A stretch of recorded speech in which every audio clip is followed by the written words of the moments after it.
తిరుచనూరు గ్రామ పంచాయతీ పరిధిలో గల నేతాజీ వీధిలో దొంగలు తమ చేతివాటాన్ని ప్రదర్శించారు. బాధితులు మీడియా ముందు వెళ్లబోసుకున్నారు. బాధితులు తెలిపిన వివరాల మేరకు నేతాజీ వీధిలో కాపురముంటున్న భారతి అదే వీధిలో ఒక బొటిక్ షాపును నడుపుతోంది. ఈ క్రమంలో ఉదయం షాపును తెరవడానికి వెళ్లిన తను మధ్యాహ్నం భోజనానికి ఇంటికి వచ్చే సమయానికి ఇంటి తాళాలు పగలగొట్టి ఉండటం చూసి నిర్ఘాంతపోయింది. కంగారుగా ఇంటి లోపలికి వెళ్లి చూడటంతో బీరువాను పగలగొట్టి దాదాపు 90 గ్రాముల బంగారు 3000 రూపాయలు నగదు పోయిందని గ్రహించింది. వెంటనే పోలీసులకు సమాచారం ఇవ్వడంతో సిఐ సునీల్ కుమార్ సంఘటనా స్థలాన్ని పరిశీలించి క్లూస్ టీంను రంగంలోకి దింపారు.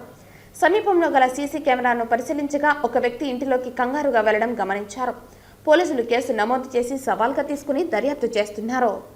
నా పేరు పల్లి, పాప పేరు భారతి. 9:50కి బేగాలు వేసుకుని కింద ఇది పాప టైలర్ షాప్ ఉంది. కింద ఆ షాప్ లో పనిచేసి 2 గంటలకి లంచ్కి వచ్చినప్పుడు చూస్తే ఓపెన్ అయి ఉంది. అన్ని డోర్ అంతా ఓపెన్ చేసి బీరోలంతా పగలు కొట్టేసి డోర్ పగలు కొట్టేసి నగలంతా దోపిడీ చేశారు. ఆ డబ్బులు ఒక 3000 ఉండింది. నగలు మొత్తం ఒక 20,000 పోయింది.